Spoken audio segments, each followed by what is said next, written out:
Hi class, in this video I'm going to go over this model of the heart here. This is the SOMSO model. Okay, so I'll show you the structures that you should be able to identify on this model here. So some of them are going to be the same as on the other model. Oh no, our left auricle fell off, but it would be here. This is our right auricle. This here is the thymus gland that sits right above the heart, so I'm just going to take that off there. Okay, so let's start with our sulci. So sulci are like indentations, okay? So this here would be the coronary sulcus, so it's in between the atria and the ventricles, so coronary sulcus, okay? This one here going down in between the ventricles, this is the anterior interventricular sulcus, and then if we, once I get to take this model off the stand here, okay, if we go to the back of the heart, so I just turned it around to the back, right in the middle there, this like fatty area in the center where you see these arteries and veins on top, this is the posterior interventricular sulcus, okay? So my auricle fell off of my right atria here as well. I took that off, so left atria, right ventricle anatomically, right, and left ventricle here.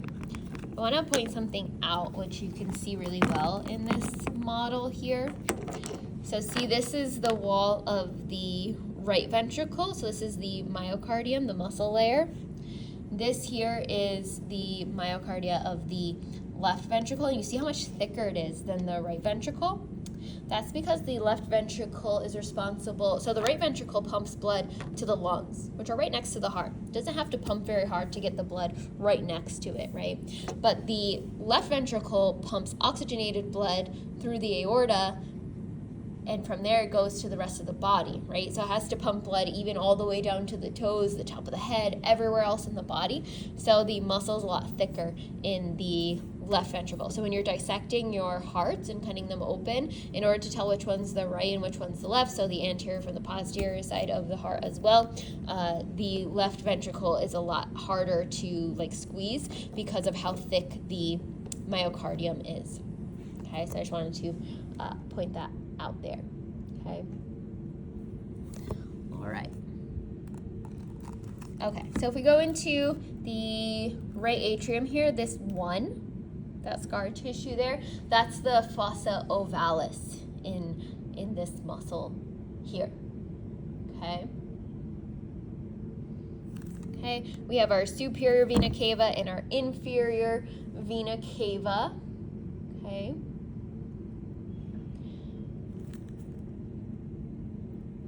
Two here, sorry, it's getting a little blurry again. This two labeled right there, okay, that's the atrial septum that separate the two atria from each other in this model.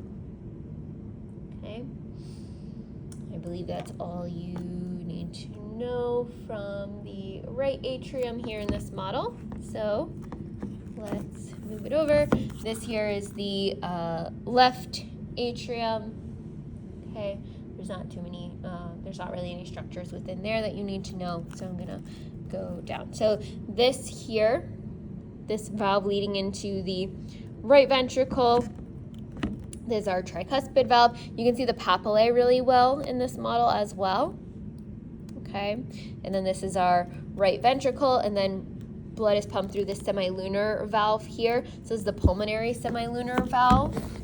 Okay, let me just take off the top of this model here.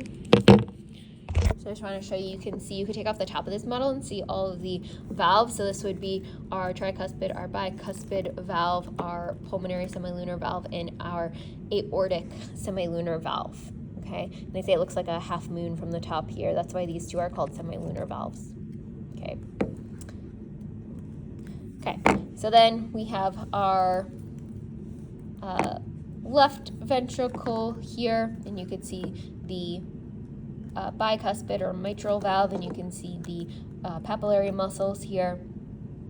Okay, and then it pumps up through the aortic semilunar valve into the aorta. Here's our aorta, so this would be the ascending aorta, and then the aortic arch here.